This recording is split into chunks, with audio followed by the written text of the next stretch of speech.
네, 반갑습니다, 여러분. 조코피TV 조현일입니다. 제가 오늘 집에서 레이커스 옷을 입고 좀 쉬고 있었는데, 쉰다기보다 일을 하고 있었는데, 레이커스가 진짜 큰 건수 하나 터뜨렸습니다. 아까 언급한 대로 루카 돈치치를 영입했습니다. 이번 트레이드 득과실, 트레이드의 배경, 그 다음에 돈치치를 내보낸 이유, 그리고 댈러스가 AD를 픽한 이유 전부 다 앞서 올라간 영상이 있으니까요. 그 영상을 봐주시면 될 것 같고, 자, 이제는 르브론 제임스의 거취, 그 다음에 르브론 제임스의 현재 마음가짐, 현재 기분 이런 것들이 굉장히 중요합니다. 그리고 궁금하기도 하고요. 저는 그래서 르브론 제임스도 트레이드가 될 가능성은 충분하다고 봅니다. 지난 2024년 여름부터 줄곧 골든스테이트와 링크가 돼 있었고, 그리고 본인과 절친한 사이인 AD가 떠났기 때문에 또 우승 가능성에 대한 변화도 생겼기 때문에 르브론 제임스 역시도 거취에 조금은 변동이 있지 않을까 이런 생각이 드는데요. 제 내피셜은 아니고 현지에서 들어온 소식들을 한번 모아봤습니다. 자, 일단 르브론 제임스도 충격을 금치 못했습니다. 보통은 그 팀 최고의 선수에게 우리가 이런 딜을 할 건데 어떻게 생각해?라고 물어보는 경우도 있지만, 반대로 철저하게 구단 입장에서 비즈니스적으로 조용히 물밑 작업하면서 딜을 처리하는 경우도 있습니다. 이번에는 그랬던 것 같아요. 물론 르브론 제임스와 그 다음에 또 레이커스 구단 간의 이런 관계, 그 다음 유대감 굉장히 깊긴 하지만 이번엔 진짜 몰랐던 것 같아요. 이제 흘러나오는 소식들을 봤을 때. 자, 루카 돈치치와 데이비스 트레이드 이후에 르브론 제임스는 굉장히 놀랐다고 합니다. 자, 왜냐하면 르브론 제임스가 이끄는 레이커스가 뉴욕 닉스 원정을 치렀죠. 그리고 그 원정을 이겼습니다. 앤서니 데이비스는 복부 염좌 때문에 출전하지 못하고 있고, 그 다음에 맥스 크리스티는 뛰었어요. 그쵸? 그러니까 크리스티도 몰랐다는 겁니다.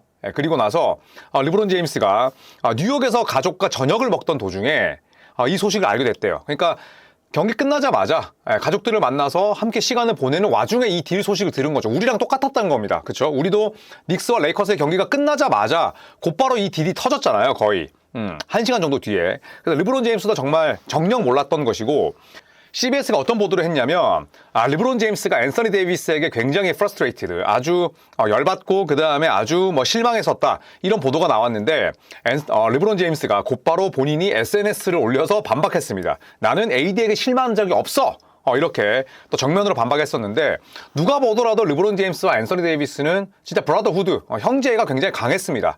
그런 측면에서 놓고 봤을 때 저는 르브론 제임스가 물론 팀의 변화에 대해서 긍정적으로 볼 수도 있겠으나 트레이드가 된 자원이 본인의 정말 친동생이나 다름없는 앤서니 데이비스였다는 점에서 르브론 제임스도 아주 큰 충격을 받지 않았을까 생각을 합니다. 자, 일단 루카 돈치치는 이제 레이커스 소속이 됐습니다. 그리고 현재 부상 중인데, 원래는 올스타 휴식기 이후에 돌아온다 이런 얘기가 있었죠. 자, 하지만 또 추가 보도에 따르면 루카 돈치치가 트레이드 데드라인 직후이자 올스타 휴식기 직전인 오는 2월 8일에 복귀를 목표로 하고 있다라는 이야기가 나왔습니다. 돈치치 입장에서는 굉장히 빨리 뛰고 싶지 않을까요? 퍼플앤골드 유니폼을 입고 빨리 레이커스 데뷔전을 치르고 싶은 마음일 텐데, 일단 2월 8일 복귀가 목표라고 합니다. 만약에 2월 8일이 이루어지지 않는다면 올스타 휴식기 이후가 될 테고요. 자, 그리고 레이커스 같은 경우에는 일단 막시 클리바가 오긴 했어요. 하지만 클리바는 뛰기 힘듭니다. 뛰어봤자 7, 8분이 한계이고요. 그렇기 때문에 레이커스가 이 딜 이후에도 아직까지 트레이드 마감일이 남았기 때문에 추가 무브를 통해서 빅맨을 영입할 것이다, 이런 보도가 나왔습니다. 하지만 매물이 적죠. 제가 저번에도 말씀드렸듯이 요나스 발렌슈나스 이런 선수들 데려오면 어차피 큰 도움 안 됩니다. 그렇다고 마일스 터너에게 1라운드 픽 태우자니 이제 1라운드 픽이 한 장으로 줄었고요. 그 다음 야코 퍼들도 비쌉니다. 그러니까 퍼들과 터너는 비싸요.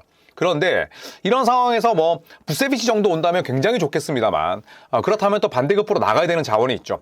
빅딜을 만들어냈지만 빅맨을 영입하고자 하는 그런 운신의 폭은 좀 좁아졌다고 볼 수가 있는 거죠. 1라운드 픽 한 장이 나갔기 때문에. 그리고 만약에 새로운 빅맨을 영입하는데 1라운드 픽 한 장을 쓴다면 이거는 완전 레이커스가 이제 올인하게 되는 거죠. 그렇기 때문에 저는 라펠린카 단장 입장에서는 굉장히 머리가 복잡하지 않을까. 왜냐하면 르브론 제임스의 불만까지는 아니지만 르브론 제임스의 동기부여, 또 우승에 대한 그런 의지를 조금 더 키우기 위해서는 추가적인 움직임이 있어야 되잖아요. 그렇잖아요. 왜냐하면 앤서니 데이비스가 돈치치로 바뀐 건 미래를 놓고 봤을 때는 오케이지만 당장 올 시즌을 놓고 보면 우승 가능성은 떨어지게 되는 겁니다. 그렇잖아요. 빅딜은 레이커스에게 무조건 유리하지만 이번 시즌 한정으로는 우승 가능성은 낮아지는 것이고, 그 다음에 르브론 제임스는 이제 커리어가 올 시즌 제외하더라도 길면 2년, 짧으면 1년인데 레이커스가 만약에 정말 르브론 제임스의 우승을 위해서 승부수를 띄운다면 이번 주 금요일에 있을 트레이드 데드라인에 아주 큰 무브를 가져갈 테고, 아니 우리 이 정도면 대만족이야. 아니 돈치치 데려왔다니까.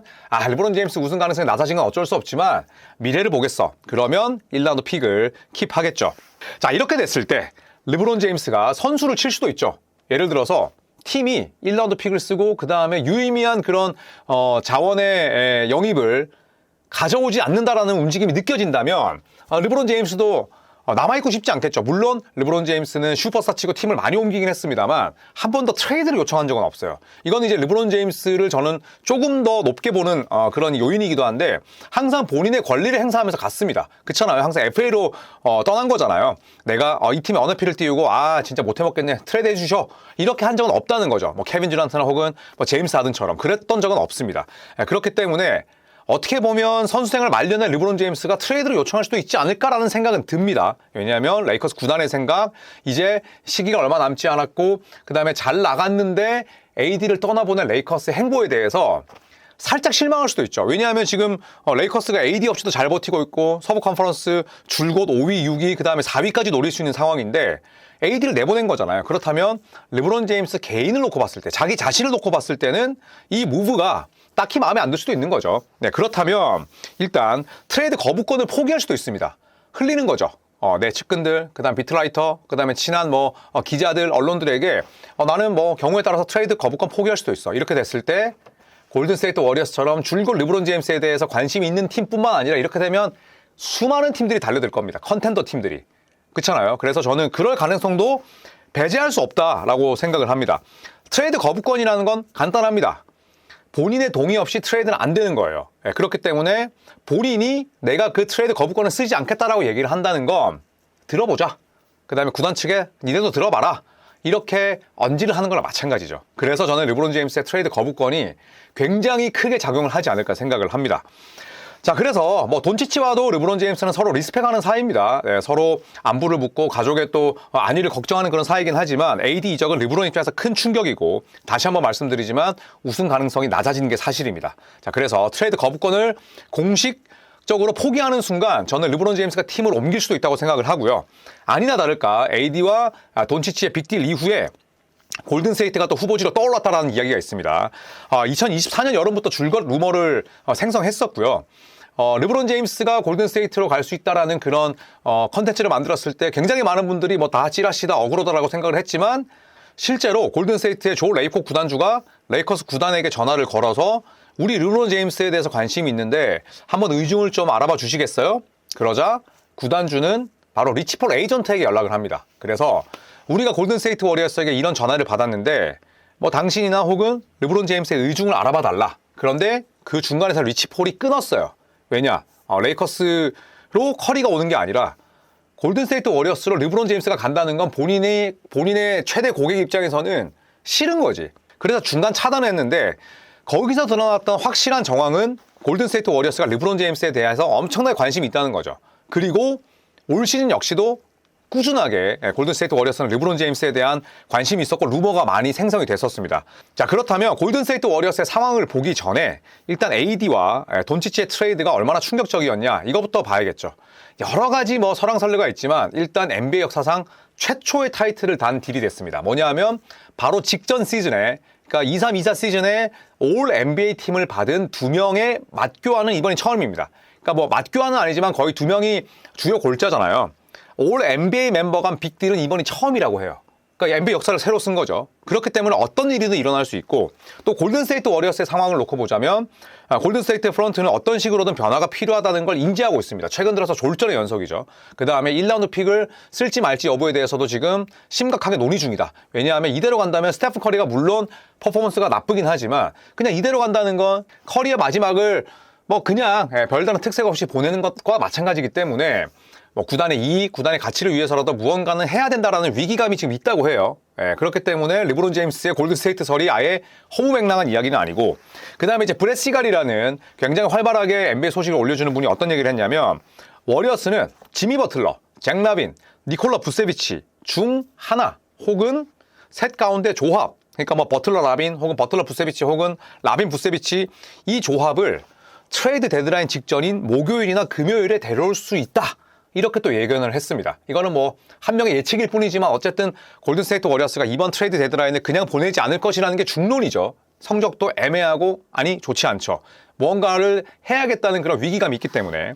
자, 그 다음에 르브론을 데려온다면 저는 잭 라빈 트레이드 반대급부로 지금 이름을 오르내리고 있는 앤드루 위긴스, 그 다음에 1라운드 픽, 여기에다가 플러스 알파가 될 가능성이 높죠. 뭐 케번 루니, 그 다음에 GP2 만기 계약, 여기에다가 골든스테이트 워리어스는 레이커스보다 1라운드 픽이 훨씬 더 많거든요. 1라운드 픽과 2라운드 픽 쓸 수 있는 게 총 10장이 넘어요. 풍족하죠. 그렇기 때문에 앤드루 위긴스는 주요 매물로 들어갈 수밖에 없다. 왜냐하면 위긴스가 못해서가 아니라 그나마 셀러리를 가장 많이 차지할 수 있는 반대급부이기 때문에. 그래서 저는 르브론 제임스의 골든스테이트 향이 전혀 찌라시나 혹은 뭐 어그로나 혹은 과장된 루머나 혹은 허무맹랑한 얘기가 아니라고 생각을 합니다. AD가 떠났기 때문에. 자, 그래서 이번 트레이드 데드라인은 정말 역대급으로 재밌지 않을까라는 생각이 듭니다.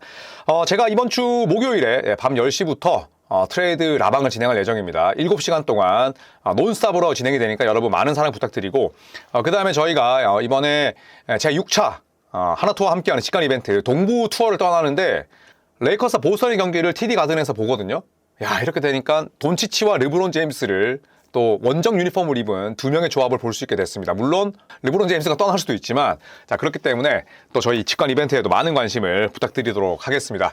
자, 뒷이야기에 나오는 대로 또 저희가 정리해서 컨텐츠를 만들겠습니다, 여러분.